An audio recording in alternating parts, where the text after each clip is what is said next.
नमस्ते, मेरा नाम डॉक्टर भूमिका मदान है। मैं Akash health care super speciality hospital के डेंटल साइंसेज डिपार्टमेंट में सीनियर कंसल्टेंट हूँ। आज हम बात करेंगे दांतों की सड़न और पायरिया के बारे में। अगर हम शुरुआत दांतों की सड़न से करते हैं तो सबसे कॉमन रीज़न दांतों की सड़न होने का है कि अगर हम ढंग से ब्रश नहीं कर पा रहे हैं। तो जब ब्रश नहीं कर पाते हैं तो खाना हमारे दांतों के ऊपर चिपकता है, फूड लॉजमेंट होता है।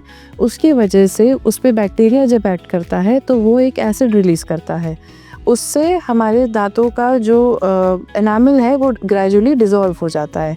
तो ये एक सबसे कॉमन और सबसे फ्रीक्वेंटली पाया गया रीज़न है जिसकी वजह से हमारे दांतों में कैविटीज़ होती हैं या सड़न होता है। उसके अलावा अगर हम सोचें कि कई बार होता है कि अगर हमारे दांत ठीक से अलाइनमेंट नहीं है या इरेगुलरली प्लेस्ड है, उसकी वजह से भी कैविटीज़ होते हैं। अगर हमारे डाइट में स्टिकी फूड्स का सेवन ज़्यादा है, जैसे कि मैदा हो गया, चीज़ हो गया, कैंडीज़ हो गए, स्वीट्स हो गए, अगर इसका सेवन ज़्यादा है इसकी वजह से भी कैविटीज़ होते हैं। छोटे बच्चों में अगर छोटा बच्चा दूध पीते हुए सो रहा है, उससे भी कैविटीज़ छोटे बच्चों में बहुत ज़्यादा पाया जाता है।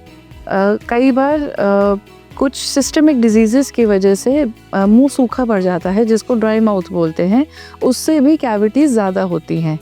अब इसका हमें मेन सिम्टम्स जो हैं दांतों की सड़न के वो ये हैं। आप कहने का मतलब आपको कैसे पता चलेगा कि आपके दांतों में सड़न हो रहा है? मोस्ट कॉमन जो सिम्टम्स हैं वो हैं जैसे कि सेंसिटिविटी, अगर आपको ठंडा या गर्म लग रहा है, पेन, स्वेलिंग, मसूड़ों में अगर स्वेलिंग आ रहा है दांतों के इन्फेक्शन की वजह से, अगर आपको दांतों में गड्ढा फील हो रहा है, खाना फंस रहा है, अगर आपको ऐसा लगे कि दांत का रंग जो है वो चेंज हो रहा है, ये और या फिर आप जब खाना खा रहे हैं तो ऊपर और नीचे वाले दांत जब आपस में मिलते हैं तो आपको दर्द महसूस हो रहा है।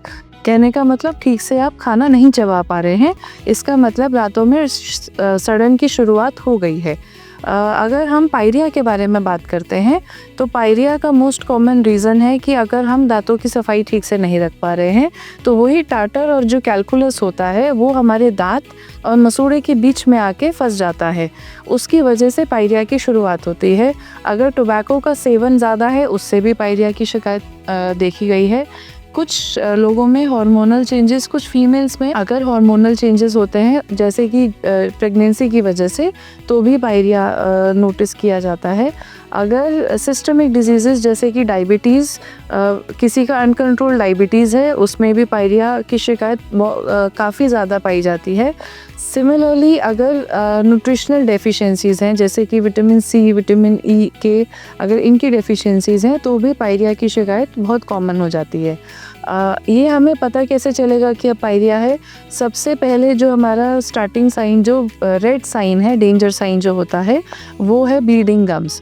अगर आपके मसूड़ों से खून आ रहा है तो आपको अपने डेंटिस्ट को दिखाना ज़रूरी होता है, बिकॉज़ अगर हम ग्रेजुअली ब्लीडिंग को इग्नोर कर रहे हैं, अगर सेंसिटिविटी कुछ हो रही है उसको इग्नोर कर रहे हैं, तो ऐसा पाया गया है कि वो ग्रेजुअली बढ़ के पायरिया में कन्वर्ट हो जाता है। इनिशियल स्टेज जिंजिवाइटिस होती है, वो जो सिर्फ मसूड़े को इम्पैक्ट करती है। अगर वही इन्फेक्शन हड्डी तक जा रहा है तो वो पायरिया कॉज करता है। उसके अलावा अगर हमारे दांतों में अगर हमें लगे कि हमारे दांत लूज़ हो रहे हैं या फिर हिल रहे हैं, अगर आपको लगे कि दांतों में से या मसूड़ों में से स्मेल आ रही है या मुंह से स्मेल आ रही है, ये सारे पायरिया के रेड साइंस हैं। दांतों से रिलेटेड और मसूड़ों से रिलेटेड अगर आपकी कोई भी परेशानी है तो आप हमारे पास आकाश हेल्थ केयर में आ सकते हैं, विज़िट कर सकते हैं। आपके जो भी आपके कंसर्न्स हैं, फियर है या जो भी आपको लगता है कि आपकी परेशानी लंबे समय से भी अगर चल रही है, उसके लिए आप आएँ, कंसल्ट करें और अपना इलाज कराएं। Thank you.